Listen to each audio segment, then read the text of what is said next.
Good evening, everybody. My name is Hadley Gamble, and I'm the anchor for CNBC News in the Middle East. And I have to tell you, it's a great honor and a privilege to be seated on a stage with a lot of very successful women.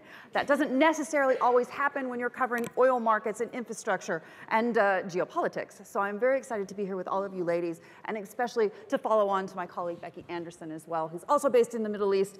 It's just a lot of girl power in the room, so we're excited to be here. Now, I want to kick off by announcing in this session, we're going to be talking about the difference between the public and private partnerships that can really drive growth when it comes to women in business and to women in government as well. Because as we all know, unfortunately, that isn't something that necessarily women across the world aspire to or know that they can get into. And one of the comments that I heard just a few moments ago is that sometimes women are just less likely to take a risk, and there are reasons for that, of course. There are family reasons, there are monetary reasons as well, and we want to kind of work through in the next 20 minutes, 18 minutes, some of the challenges, but also some of the solutions that the ladies on this stage have found so far. And I want to introduce them very quickly. We have Karia Corazza, the Managing Director of the Women's Forum for the Economy and Society. Welcome. Tamara Perko, President, Croatian Bank for Reconstruction and Development as well. Arantxa Gonzalez, the Executive Director for the International Trade Center, and Maria Gonzalo, the Minister of Planning and Economy Policy in Costa Rica. Ladies, thank you so much for joining us.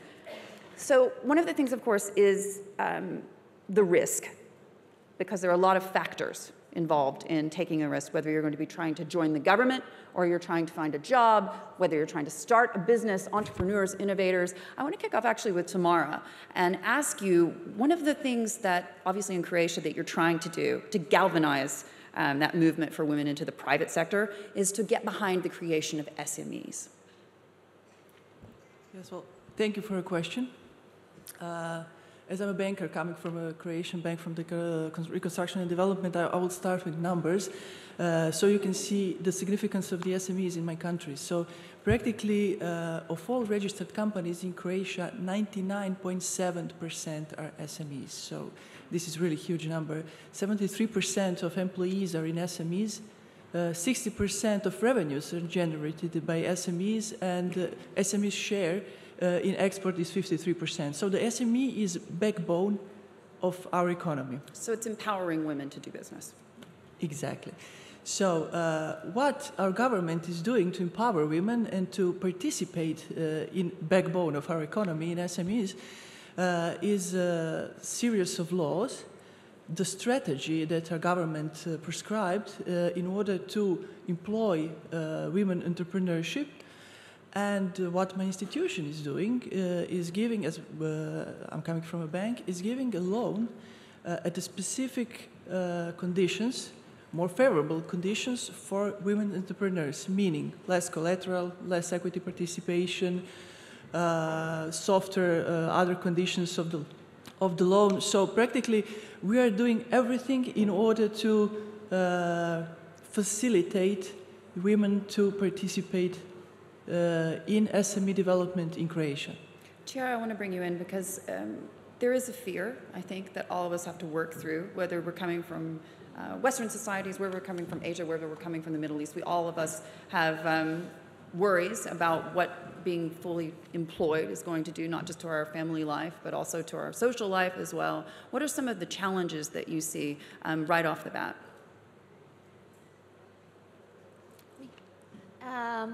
In terms of the challenges that we see, we have various things. The first one has to do with having these habilitating tools so that we could actually generate favorable environments. And one of the things that we have been doing is that we have this Women Institute, and also we have the private sector. So we have found out that we need to reinforce both in a strategic alliance, and this is where the PPP comes in. And so in this strategic alliance, what we have found out, it is called the Seal for Equality or something like this in Spanish. And it has to do with taking the whole operation, like 360-degree operation of business, and taking recruitment policy, and taking how is it working in terms of care, how is the pay system coming along, and promotions, and what can the state do in terms of policy, legislation, and other instruments, incentives, in order to promote this, and to have these women that have specific needs and need training needs or education needs, and making them be part of institutions and processes in order to engage better and be better incorporated into labor markets, or giving them tools, as my colleague mentioned, for them to start their own business and have the training, and having someone that will walk the line with her. It's usually another woman, but from the state, which walks the line with her and along the whole process, and gives her tools and reminds her of how powerful we are and how much we can accomplish things together. How much of this is data-driven? Because whether you're sitting in a corporate or whether you're sitting in the government, understanding the challenges, that's part of it, isn't it? Yes. Understanding the numbers. Exactly, that's the key actually. Right now we have something called the social maps, and we have more information that comes from health. So what we're doing now is layering. Layers and layers of information and finding out the specific needs. We have recently run an econometric model in which we have found out what are the specific needs of women are, where they're located, and now the administration is going and knocking on the door of these people and saying, hey, we found out you have this training needs, you have someone you have to take care of your family, not only children, but as Helen Clark mentioned, also other people that you have, elderly or others, because we're becoming a dependent society. In 2050, we're going to be an elderly society. So it's all in the data. It's about running models. It's about getting the experience from women. And it's also about understanding that policy cannot be neutral. We need to have different designs of policy for women, evaluation tools that are differently trying to look at the impact of how policy is working, how investment is working, how transportation is working, and other areas of our society in terms of the outcomes of women and men. So this is the only way to go in order to have more coherence and to have more benefits and closing the gender gap. One of the things I noticed, and as many of you already know in this room, over the last several years in Saudi Arabia, for example, there's been a lot of progress for women. And I was privileged last year to lead the first ever Women in Business Forum there. And we thought maybe a couple of hundred women would show up. And there were over 1,000 women there. And what I found very, very interesting is that women will find a way, whatever it is that we want to do. And these were entrepreneurs who were using social media and other ways to get around this sort of cultural norms to do business, to make business. And frankly, that really set them up very well to mentor other women as well. When you take a step back and you look at the data-driven models, where else are we missing the narrative here? Because we have a lot of data about what are the things that are holding women back, but at the same time, there's still a disconnect between the private sector and the public sector about how we can move forward. Can I take the floor? This is the best question for me. We have to act. We know the data, we know the diagnostic, we know perfectly that men use the left side of the brain and we use the right side of the brain, that the two brains together make us stronger and richer and better. We know that to create an inclusive world, we need the talents of half of the planet. Otherwise, it's not just a question of fairness, it's not a question of political, it's a question of growth. We know that the numbers, you know that from now to 2025, we can just create 240 more jobs, men and women, and we have 28 trillion to be added at the GDP with more diversity. Then it's just a question not of women or men. By the way, I'm very happy to see men in the room because men have to work with us. Otherwise, we're not Amazon. We cannot do anything alone. And I think that what you say is very important. We know what has to be done, but why we don't act? And the best way, that's why I'm very happy to be in this panel, is to make public and private sector together. And I will add a third, the individuals. We have to lead by example as individuals. If ourselves, we are not committed, we don't give the example, if we don't engage ourselves for impact, who else should do? Second, the states. We are working a lot at the Women's Forum with the G7 and the G20 because we have to give some example, best practices, solutions to the head of state and government, to give men ideas of what should be done. Because many things have been done, but not shared. Of course, you cannot transpose in Saudi Arabia what has been done in Finland, but there are many things that can work. And the third is cooperate. And what we do in the Women's Forum is exactly that. We bring the vision, the ambition, the added value, I insist on added value of women in all the fields, not in gender only issues, but on EI. There was the minister before talking about the importance of space. If you want to make more women behind the algorithm, if you want to have, actually you have 92% of men behind the algorithm. That means that we're just amplifying all the error of before. That means that I'm in the board of RATP. If I want to have a facial recognition of a woman, a dark-faced woman, I can only have between 15 and 20% of fiability. That's dangerous. It's not just a question of fairness again. Then we need more women engineers, of course. How to do it? An example of public-private sector. What are we doing in our Daring Circle with corporate like Lenovo, Microsoft, Google? We're working with the French government to convince the parents when young girls are 6, 7 years old that they have to explain the benefits to be scientific. When you have the choice, as it's in France, to have on one side mathematics, physics, chemics, and on the other side languages, story, history, geography, philosophy, you choose the second one. You choose humanities. Because women like to work on purpose. We have to explain that scientific jobs are also for purpose. Then a way to explain the benefits. And of course, in this disrupted world, we have women to be where the leadership is needed. That means in the new technologies, in the new jobs, the future of job is done by half of the planet, by us. And there's so many opportunities. And this can only be done public and private sector together. I have many examples of things that can be done together. For instance, send astronauts. In the last Women's Forum in Paris, we had 4 astronauts. They were in a small panel. We had a Russian one, American one, a Japanese one, and a French one. And we decided that now, to convince the young girls to make science, we can send them to school and show, I did it. I'm a physician. Not me, of course, I'm absolutely incompetent.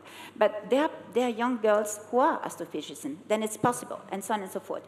Otherwise... A lot of that is government-driven. Sorry? That all has to be from the top all down. those examples are government and corporate. Because if the corporate don't give all the tools, don't say, for instance, I will do all my best, because we have 2 problems. One is numbers. Only 28% of women are in STEM.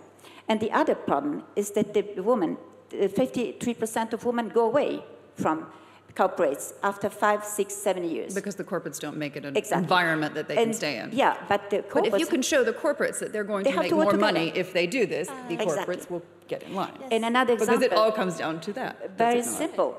That you just rose. It's, for instance, the diversity in the supply chain. Here in the Emirates, you have a lot of incredible women entrepreneurs. And worldwide, there are 224 million. You know how many public tender they gain worldwide? Less than 1%. Less than 1%. Women don't go to tenders. And United States are completely targeting for 5%. But we can work, governments and companies, for instance, we work with P&G, L'Oreal, and BNP. Maybe we'll put it in a gender which is 7. That could be very important, that women also could participate to tender, so public tender. I want to cut you off there just because we're running out of time.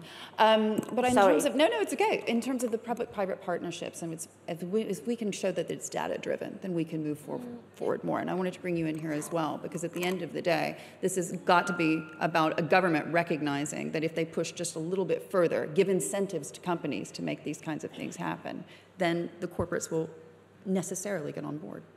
Well, in my view, it starts with how do we frame this discussion? And the framing is important, because if we frame it as this is women talking to women, making good for women, it's not going to work.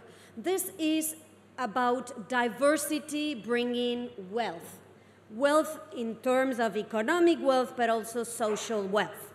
And this is why the narrative that I like to use is you can do business while you do good, and you can do good while you do business. And you do not have to renounce to any of these 2 dimensions. You can be an amazingly successful entrepreneur if you understand that putting your gender lenses and buying from women's suppliers will also help women get into these value chains. you can understand that lending to women or investing in women is not riskier than lending or investing in men-owned businesses. And when you do that, you bring in a whole new piece to the world economy. You can understand, and you know, the list goes on and on and on. Now, the most important thing is, in addition to the narrative, is that we use the smart data. Now, what is the smart data? We have an incredible amount of figures that we keep using, but I think we have to be better at using the figures. We have to use the figures that speak to people. So here is one for the UAE that I hope will speak to people in this country. If women were allowed to be part of the economy in the same conditions as men, so no discrimination whatsoever, either in the law or in the practice, it would be the equivalent of $10,000 per year per citizen of this country. So this is the kind of smart figures we have to start using to convince men and women to work together, to convince businesses and governments to work together. We in the International Trade Center, we are a UN development agency. We've tried to do that with the She Trades Initiative. Only 1 in 5 exporters is a woman. And despite the fact that women represent more than 45% of businesses around the world, why is it? Because they don't get credit when they go to the bank, because they don't have networks, as we've heard, because buyers don't trust them. So why does it matter? Because if they are not exporting, they are not competitive, and they don't contribute to domestic growth. So there is a virtuous circle in making them part of the economy. That's the message we're sending. And we're getting a lot of buy-in from wherever we send this message, governments and private sector. So narrative and smarter data. And Tamara, I want to go to you just to wrap us up, given what we've just heard in terms of lending and in terms of access to finance. Yeah. In your position from the Croatian Bank, you've had to look to SMEs to really galvanize women and get them involved in terms of becoming entrepreneurs and getting them the space really to do this, because culturally it's against you and the numbers aren't there yet in terms of the data. How do you move forward there? You know, we did an analysis, and the analysis showed that women entrepreneurs are less prone to take a loan, less prone to take a risk, but the job sustainability is better than in SMEs that are run by men. They invest more in education. They are more flexible with working hours, with maternity leaves, that their companies are working kind of in a humanic way. It's not just doing business, but it is doing business in another way. They are doing better. So it's not just profit related, but also interpersonal, customer experience. There is add-on. So that's why the government has the strategy to invest in women entrepreneurship in order to invest in the own growth to the economy. Ladies, I'm afraid we're going to have to leave it there because we're in a lightning round. Thank you so much for joining us. I'd like to invite my next guest to the stage. Thank you. Thank you.